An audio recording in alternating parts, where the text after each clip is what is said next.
Hello and welcome, my name is Lighterfand, and today I'll be looking at what you get inside the Dreadball starter set. Now, before I start, I got this set when the game first came out, so this isn't the kickoff set, this isn't the ultimate set, so I'm just going to make that clear now. I've had this game for quite some time, but I'll show you what I've got with my stuff and what I got at the time. Okay, well I'm going to start off by showing you the board. Okay, this is the Dreadball sort of board. That's your home side, that's your away side. There's where your sort of turn token goes along. The white represents the home side's turn, the red represents the away side's turn. These are where the people sort of go when they get hurt. This is like the kick, where the extra players go into. There's a score sheet, so if someone scored 2 points and if someone scored 1, it would go down to the 1. The first team to 7 automatically wins, or what the score is at the end of the game. I'm not going to go too much detail in how the sort of game works anyway, because most people who would know. Okay, you also get a pile of the cards.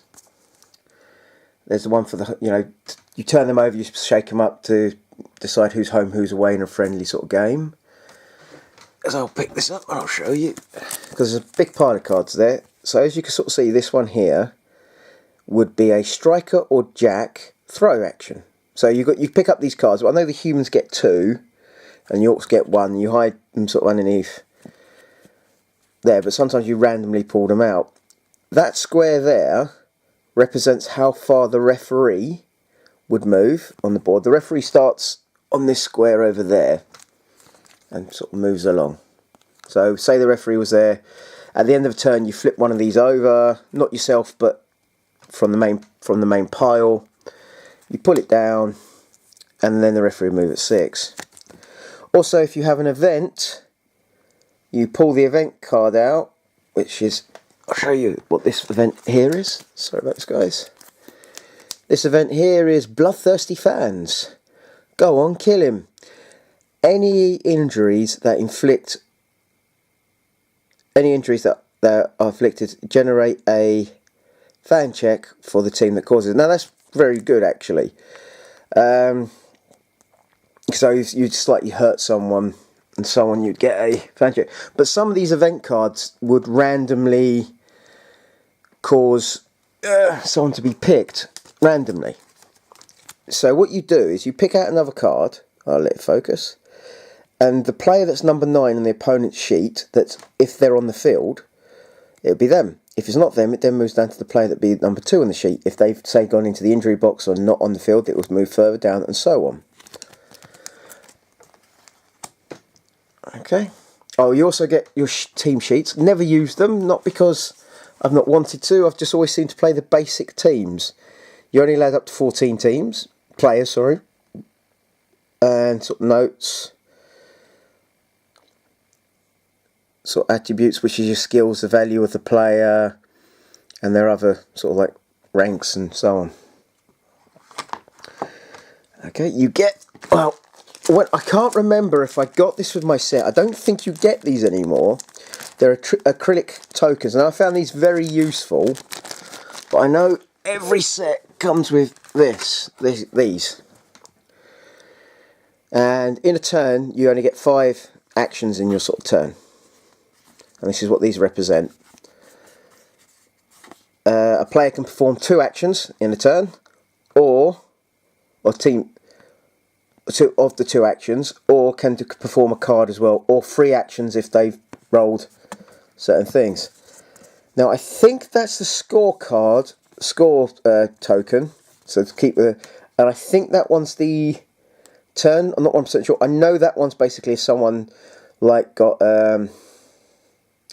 something against them with one of the events, you kind of keep that next to them, because I know one of them is like minus dice if they're not the first player to go. You also get a rule book. Oh, glare. Let's move over here where it's not so bad. You get a rule book that basically explains the rules, what free, like sort of free actions, couple of the teams are inside. you know, star players. Let me get to the team. There's a bit about how running a league, but this is the, yeah, sort of one of the sort of teams there. The Orcs, the Vermin, and the Forge Fathers. There's star players as well. Some really good ones in here. There's one that's, oh yeah, there he is, Buzzcut. Now, I think he's a bit overpowered really, but when the first game first came out, it kind of suited it. I printed these off. These are really useful. You can sort of see basic stats there, you know, sort of turn, how the sort of game goes, dice checks, what you should do, you know, different type of sort of things, you know, different actions that you can perform in the game. Okay, here's the referee. Again, let it focus. Okay, you sort of see the sort of referee. The referee is that sort of model again. Is like I said, the referee starts here and sort of walks around at the end of each turn when the card is sort of drawn. I'll show you how tiny this is. Hopefully you can see it in my hand. It may focus, it may not. Yep, there you go. That's the ball. Now there's a gentleman I know, I think it's Christopher. He magnetises his balls, which is very clever. Very, very well done. Okay, you also, as I said, you get sets of dice. You get six home team, 6 away team, and 6 coach dice. You also get, well, in my set I got 10 for the Orc team. The sort of like the Jack, Goblin, or Gob, I'm not sure what they're called in this. I need to paint the front, because what I've done is, I don't know if you can properly see it, my little nib bits are for the front and back, but when you play a game, sometimes it can get a little confusing if it's definitely that way around. I got 6 of them and 4 of these guys, but I think in the normal set you get 3 of the Orc guards and 5 of sort of Goblin ones. They've got different poses except for the Orcs. The sort of there's a sort of Goblin there. I'm gonna, believe it or not, and it might be a shock to some of my other friends out there, I'm gonna start painting my Orcs at some point. Not because I think they're a great team to play, but something different for me. Well, here's the humans. Okay, now the humans, I think, especially in season 1, are probably the powerhouse. When the seasons go on, they're not so. This is a striker, the runner. Now I've painted this one. I'm a bad painter, guys, so don't, you know, I'm not going to turn around and go, oh my god, look at this great sort of thing, because it's not. As you can see, I've painted the front on this one. I'm going to not paint the back, but I'm going to paint the front 3 for, you know, for the tackle zone sort of bit, so people know where it is. And I'm also going to paint a little white number on their back, so they're legal. Now the difference between, you know, a guard and a striker, when a guard tackles, he gets 4 dice, slam, sorry, not tackles, and he can do a full movement and slam. A striker gets 4 dodge to dice, 4 dodge to pick the ball up. He can do a full run and throw the ball with an extra 1, and he can also catch the ball with an extra dice. I don't want to go too much in the rules, but I'm just pointing out what little bits sort of can be done. Here's a human Jack. So we'll sort of see him. I've also painted the hand. Oh no, is he Jack? Yeah, I've painted that little bit there blue as well. Again, as you can see, I've tried to paint the front, not done so. It's such a great job. The Jack is basically a jack of all trades. Problem with a Jack is it's 1 square move in slam, 1 square move throw. But again, they can at least do a lot more, you know, do everything. Where the striker cannot slam and the guard cannot pick the ball up. Okay, here's the human guard. So let's see.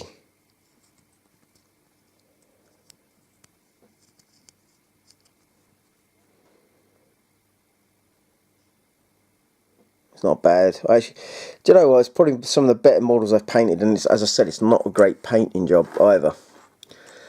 The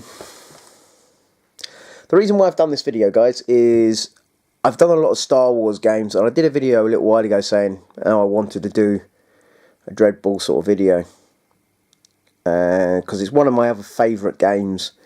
For me, it's not maybe as good as X-Wing. It may not be as good as Armada for me. Let me add that again, for me. But guys, this is a quick, once you learn how to play this game, it's a quick, easy, really fun sort of thing. There's more teams, there's 4 seasons out now. I do recommend getting the other books, because there's certain rules in Season 1 that have been changed in Season 3. Not many, but some. Like the ball launching rules and so on. Also, I know in Season 2, one of the races stats were changed as well. Did Joe White, I think that was. Would I recommend buying this game to someone? Yes, I would. If you're not into like your wargaming, miniature sort of stuff, Dreadball's just a fun, quick, easy sports sort of thing, sport game. You know, it's a combination of American football and basketball, all sort of combined in one. As again, I'm not going to go too much through how the rules work. I might have a playthrough video with someone at some point. I've got a friend. I'm going to put the link up in this video to say like tutorial of how to play. When he does, when he finishes it, it will come up. I will add it at the bottom. Prices, I think you can get the kick-off set. Problem with the kick-off set, you don't get the cards and you don't get the referee. And for me, that takes a lot away from the game, because I started with it all. But I won't lie to you, I made a lot of mistakes in my first few games, and it took us ages because we kept looking up the rule book. It slowed things down. But once we knew how to play, this was fun. This was really, really fun. It's not so, I haven't found it so easy to find sometimes the models. But there is a place I know called Dark Sphere in London. They do have quite a few of the teams. They may not have the sets. I know Wayland Games as well. That's where I got some of my teams before I found out about Dark Sphere. So, yeah, guys, if you're looking for something different from Star Wars, but you're a bit of a sports fan as well, maybe, this is worth having a go. Really is. Again, I can't fault the game by much. It's not the most balanced game in the world. That's one of my problems, actually. There is a team in Season 1 called the Forge Fathers.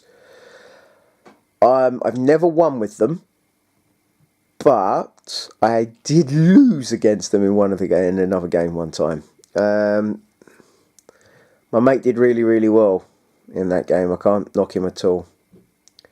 Anyway, I think I've gone on a lot, quite a bit now. So, anyway, my name is Light of Hand. If you like the video, please click like. If you dislike the video, click dislike. If you feel like you need to leave a comment, please do. If you feel like you'd like to subscribe, please do. Anyway, good night.